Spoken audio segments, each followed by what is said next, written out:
शांत हो जाओ हिना, आई एम हियर। कोई था अंदर। उसने उसने मेरी रजाई खींची। व्हाट? हाँ सच में दिनकर। अच्छा, और जब तुमने अपनी आंखों से देखा तो तुम्हें कोई नहीं दिखा ना?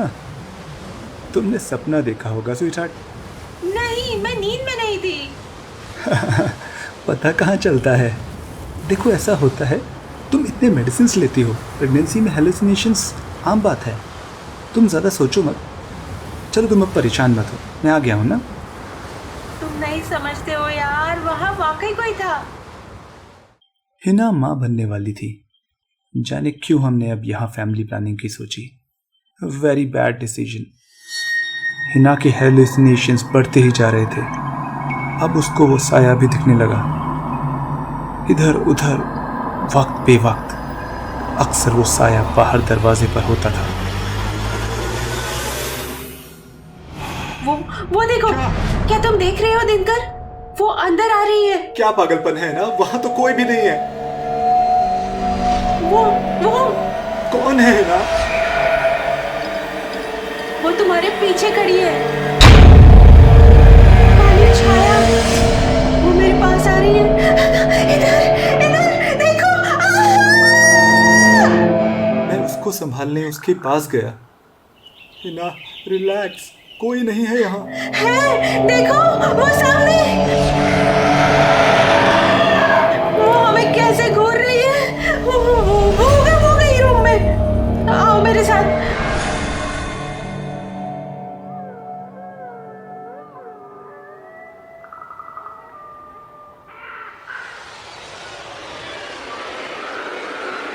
वो देखो, वो हमारे बेड पे खड़ी है। हिना। तुम्हें दिखाई क्यों नहीं देता? Damn it. हिना ने मुझे दिखाने की कितनी कोशिश की, वो काली परछाई या कुछ भी, पर मैं कैसे मानता, क्योंकि मुझे तो वहां कुछ भी दिखाई नहीं दे रहा था। वो कहती थी कि वो साया रोज शाम घर के अंदर आकर हिना की रजाई खींच लेता है और उसमें घुसने की कोशिश करता, और मैं इस सब से अनजान था। हिना ने बताया कि वो किसी लड़की की छाया है, दुबली पतली सी। वो सर्दी से कांप रही है। सुनो सुनो, तुमको सुनाई भी नहीं दे रहा क्या? मैं बहुत ध्यान लगा के सुन रहा था, और तब मुझे भी कुछ सुनाई देने लगा।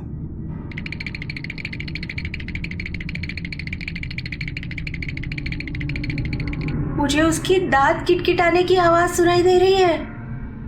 क्या तुम सुन नहीं पा रहे दिनकर? नहीं, एक्चुअली मुझे भी कुछ आवाज सुनाई दे रही है ना, पर कुछ दिखाई नहीं दे रहा।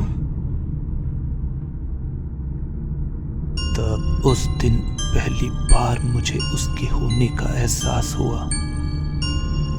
अब तो मुझे भी वो हल्की हल्की नजर आने लगी थी, वो कांपती हुई लड़की का साया। मैं उसे देख के स्तब्ध था। कुछ बोलते क्यों नहीं? बताओ, बोलो, क्या करें अब? देखो है ना, अब हम यहाँ एक पल भी और नहीं रहेंगे। मैं दूसरा घर देखता हूँ। हम लोगों को लग रहा था कि हम हर पल एक भूत के साथ जी रहे हैं। मैं कोई नया घर ढूंढ ही रहा था कि मुझे मेरे मकान मालिक मिले। मैंने उनको पूछा कि ये सब घर में क्या हो रहा है, और उन्होंने जो जवाब दिया उसने मुझे और डरा दिया। अरे दिनकर बाबू, अब ये कुमाऊं है, वादियां किसको नहीं पसंद। यहाँ तो सब आना चाहते हैं, पशु पक्षी फल फूल, भूत प्रेत भी होंगे। हुआ क्या था कि कुछ साल पहले उस घर में मेरी भाई की विधवा बीवी रहती थी, और उसकी एक बेटी थी। औरत का पता नहीं, पर उसकी बच्ची मुझे बहुत तरस आता था उस पर, इसीलिए उसे वहां रहने की इजाजत दी थी। पर सच बताऊं साहब, मुझे उसकी चिंता होती थी, क्योंकि वो रेशमा, उसकी बेटी, नगमा को पसंद नहीं करती थी। वो उसे जब तब मारती रहती, ना ठीक से खाने को देती। बड़ा अत्याचार करती थी वो उस दुबली सी जान पर। और फिर एक दिन साहब मुझे सुनने में आया कि वो बच्ची नगमा गुजर गई।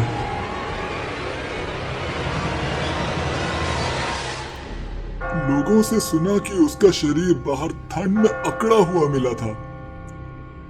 शायद रात को गुस्से में बाहर चली गई होगी। और फिर दिनकर बाबू, कुछ दिन बाद उसकी मां रेशमा भी बर्फ में दरवाजे के बाहर अकड़ी हुई मिली। जम चुकी थी वो। राम जाने की इतनी बर्फ गिर रही है तो वो औरत बाहर क्या करने निकली थी। ये सुन के मैं बहुत डर गया था और उस घर को छोड़ने का पक्का फैसला कर लिया। पर मैं नया घर ढूंढ ही रहा था कि अचानक मुझे अपने काम से हेड ऑफिस दिल्ली जाने को बोला गया।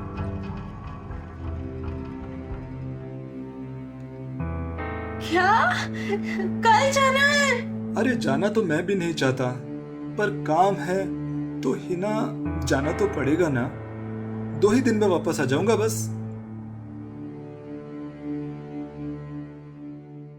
मुझे हिना की चिंता बहुत सता रही थी, और क्योंकि उसके पेट में मेरा बच्चा भी था ना। पर 2 ही दिन की तो बात थी। और 2 दिन बाद जब मैं घर लौटा, हिना अपने कमरे में बैठी थी। अरे हिना, ये देखो मैं क्या लाया हूं तुम्हारे लिए। मेरा सारा जोश छू हो गया जब मैंने उसे रोते हुए देखा।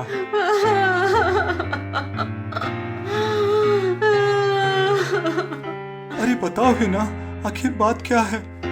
दिनकर, तुम्हारे जाने के बाद वो साया, वो दस्तक, मैंने फैसला कर लिया था कि आज चाहे जो हो जाए, कितनी भी दस्तक हो, मैं दरवाजा नहीं खोलूंगी। लेकिन कुछ देर खटखटाने के बाद मुझे उस लड़की की आवाज आने लगी। वो गिड़गिड़ा रही थी। मौसी, दरवाजा खोलो मौसी, बाहर लोग खड़े हैं, दरवाजा खोलो। क्या? मैं डर गई। वो आवाज बहुत डरावनी थी। मेरी दरवाजा खोलने की हिम्मत नहीं हुई। और फिर दिनकर, वो गिड़गिड़ाने की आवाज बंद हो गई और उस लड़की के गुस्सा करने की आवाज आने लगी।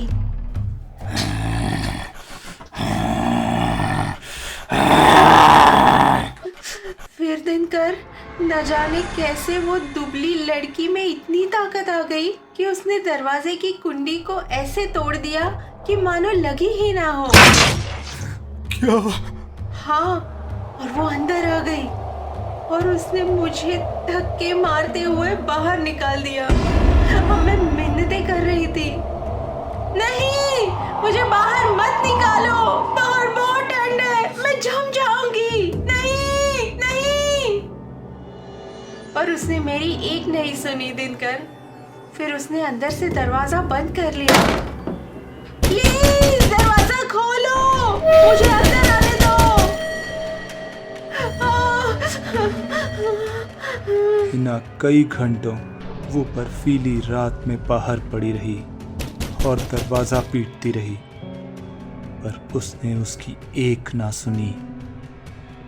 वो मुझे कहानी सुना ही रही थी कि उसकी आवाज बदलने लगी।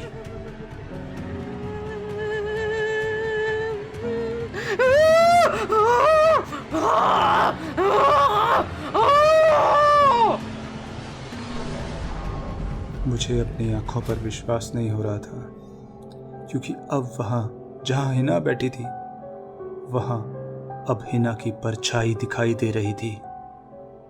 और फिर मेरा ध्यान उसके बगल में गया। वहां पर मुझे उस लड़की की परछाई भी दिखाई दी। वो भी वहां बैठी हुई थी। तो दोस्तों, यहाँ पे उसने मुझे मेरी ब्रेक लेना हिना पड़ेगा, की ये हालत की। पर आगे की कहानी बहुत स्कैरी मेरा है। ध्यान हिना की मैं तरफ आपको गया। अगले हफ्ते सुनाऊंगी। वो तब तक कुछ आप मेरी बाकी अलग लग रही स्टोरीज थी। देख लीजिए और मेरे चैनल को सब्सक्राइब उसका जरूर पेट कर लीजिए। अब पतला कीप लग रहा वॉचिंग थ्रिलर टेल्स। था। उसका Bye. बच्चा कहाँ गया? वो अब प्रेग्नेंट नहीं थी। कैसे? और तभी जोर से दरवाजा पीटने की आवाज आई।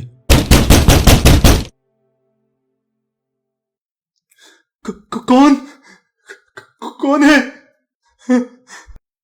पापा, मैं हूँ। दरवाजा खोलो।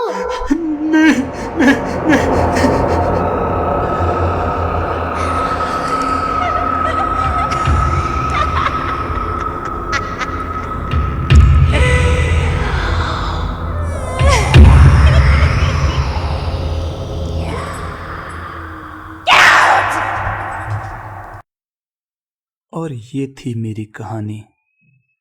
मुझे लगता था कि भूतों को ठंड नहीं लगती, पर यहां आके समझ आया कि